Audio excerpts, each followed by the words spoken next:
Hello friends, कैसे हैं आप। Welcome back to my channel RJ01 properties. उम्मीद करता हूं आप सभी बढ़िया होंगे। तो आज हम बात करने वाले हैं सेल नहीं होने के 3 कारण, जो कि रिलेटेड होगी वीडियो रियल एस्टेट से। यानी कि हम बात करेंगे 3 reasons for not being sale नहीं होने के 3 कारण। तो मैं सबसे पहले आपको ब्लैक बोर्ड पे लिखूंगा और उसके बाद समझाऊंगा स्टेप बाय स्टेप कि सेल नहीं होने के 3 कारण क्या होते हैं।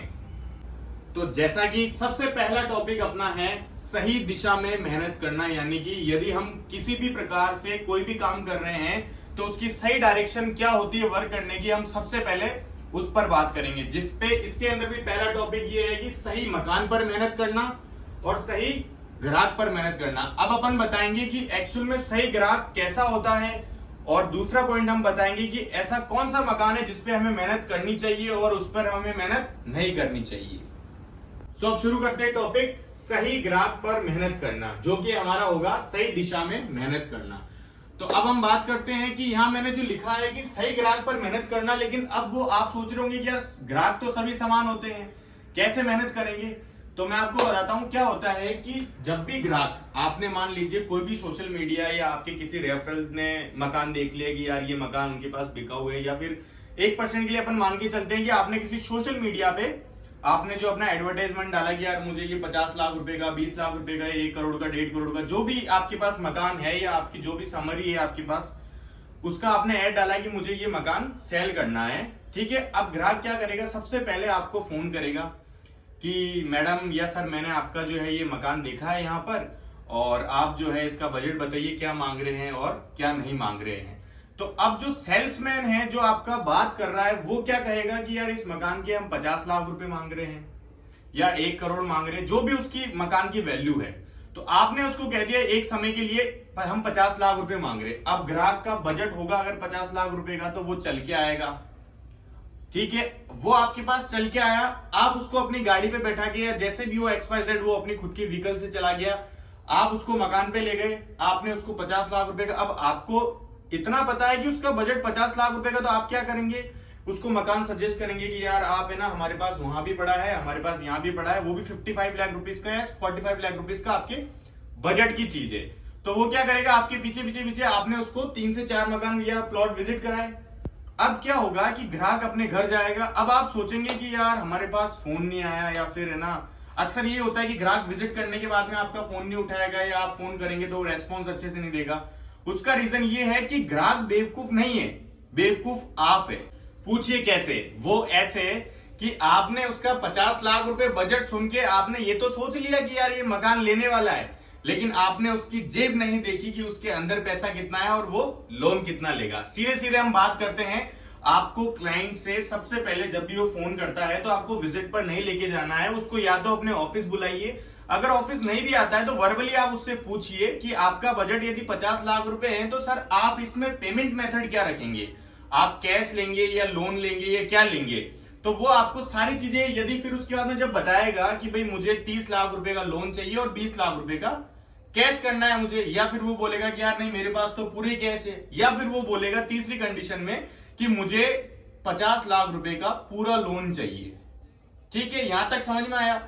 अब यहां हो गया आपका आधा काम खत्म। अब आधा काम आपका कौन करेगा, आपका प्रॉपर्टी, आपकी जो प्रॉपर्टी है वो आपकी आधी वर्किंग करेगी, क्योंकि अब आपने सही क्लाइंट पे तो मेहनत कर ली, अब आपको उसके लिए सही मकान चॉइस करना है। अब मकान कैसे चॉइस करना है वो मैं आपको आगे वाले स्टेप पे बताता हूं। हमारा ये होने वाला है कि सही प्रॉपर्टी पर मेहनत करना। अब सुनिएगा मेरी चीज, सही प्रॉपर्टी पर कैसे मेहनत करनी है। सबसे पहली चीज तो ये है कि आपको मान लीजिए 1% के लिए कोई भी मकान है, ये कोई भी मकान है जिसके सामने 30 फुट रोड है और वापस ये मकान बने हुए XYZ है ना।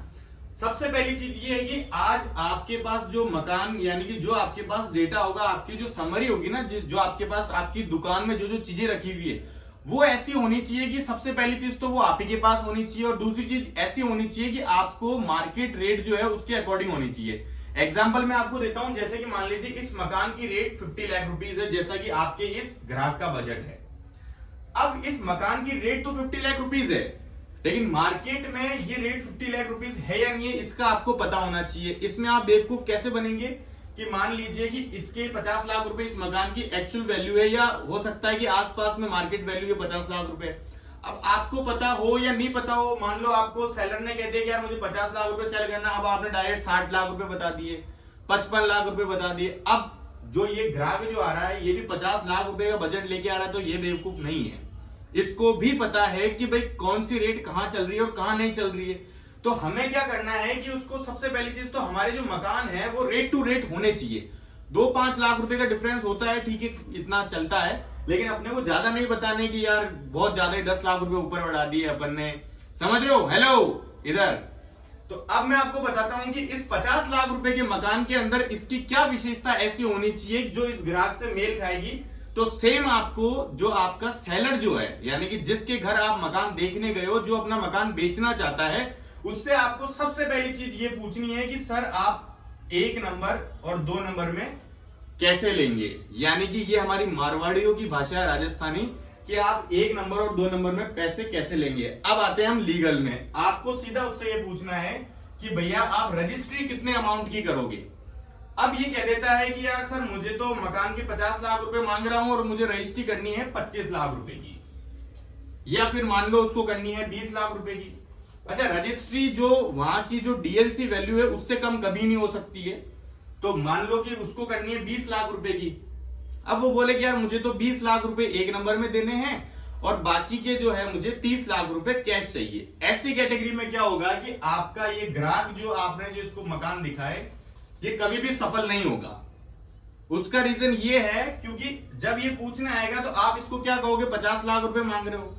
अब जब ये पूछने आएगा तो आप इसको क्या कहोगे, ये आते ही लोन वाला क्लाइंट है, आपने तो इसको 5 मकान दिखा दिए, लेकिन आपका ये क्लाइंट आपसे देखने के बाद ये पूछेगा 2 दिन बाद में कि यार भैया मेरे को है ना लोन लेना है, तो आप मुझे ये बताइए कि उस पर लोन कितना हो जाएगा। अब आप उसको कहोगे कि यार लोन तो सर 20 लाख रुपए की रजिस्ट्री कराने के 90% 18 लाख रुपए का लोन होगा।